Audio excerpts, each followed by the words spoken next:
হোলি শুরু হতে আর মাত্র 24 ঘন্টা বাকি, কিন্তু মুখভার আকাশের আর মুখভার রং বিক্রেতাদের।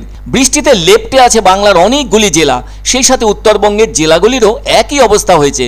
ফলে শনিবার সেই ভোর থেকে মানুষজন বৃষ্টির মুখ দেখে ফেলেছে। আকাশ তো বৃষ্টির ঘন মেঘে ঢেকে আছে। রবিবার দোল পূর্ণিমা তিথি, আছে হোলিকা পালন, আর সোমবার সকাল থেকে সেই কাঙ্ক্ষিত রঙের উৎসব হোলি।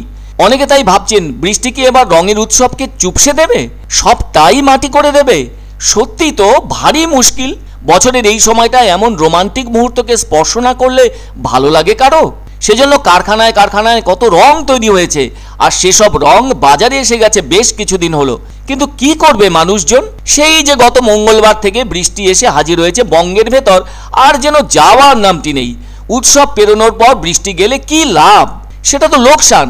আনন্দটাই মাটি। রঙের দিনে বাতাসে খোলা ঝলমলে প্রকৃতিতে যদি রঙই না উঠলো আর চেহারা রঙিন হয়েই না উঠলো, তাতে তো হোলি হায়ের মজা ফিকে হয়ে যাবে। আর সেই রং যদি দোকানগুলি থেকে মানুষের হাতে না আসে, তখন তো সেই ক্ষতি শুধু দোকানদারদের নয়, সেই ক্ষতি তো সব ধরনের মানুষের।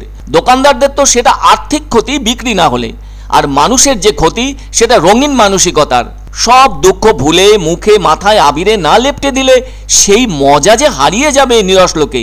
এত রং, এত যে রঙিন মুখরতা, সবই তো ফিকে হয়ে উঠবে রং বিক্রেতাদের বিক্রি না হওয়ার মতো অবস্থা হলে।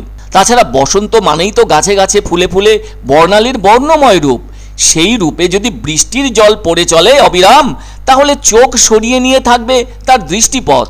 যেমনটা শুকনো রঙে হঠাৎ জল পড়লে যা হয় তেমনটাই। শুধু তো বাহারি রং বিক্রি হয় না, তার সাথে কত ধরনের হোলির পোশাক, চশমা, মুখোশ সবই বিক্রি হয়ে থাকে দেদারে। কিন্তু এবার তো বড্ড জব্দ হতে হলো রং বিক্রেতা থেকে শুরু করে ওই সব বাহারি জিনিসের বিক্রেতাদের। তাদেরও একই কথা, বৃষ্টি কি আর কমবে না? আকাশ মেঘমুক্ত হয়ে ঝলমলে রোদ উঠবে না? এসবই তো মন খারাপের কথা।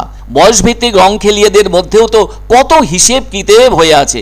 সেসবের কি হবে যদি এভাবে বৃষ্টি জঙ্গিদের মতো জেদ দেখিয়ে থেকে যায় আরো দুদিন? তাহলে উফ, ভাবতেই পারা যাচ্ছে না। ইস, যেন মনে হচ্ছে কিছু একটা ব্যবস্থা করে মেঘগুলোকে কান টেনে আকাশের বুক থেকে সরিয়ে দিই।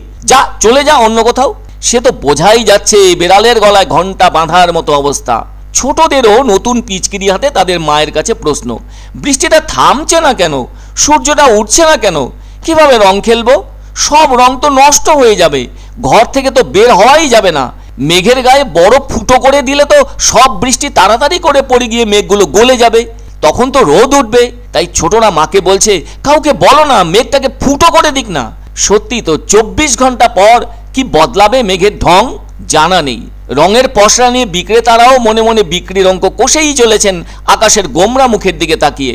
আবার পরিবেশে ঠান্ডা ঠান্ডা একটা ভাব রয়েছে। রং খেলার 24 ঘন্টা আগে অনেকের গায়ে উঠেছে ভারী পোশাক। এ কেমন তর বসন্ত, শীত শীত পরিবেশ।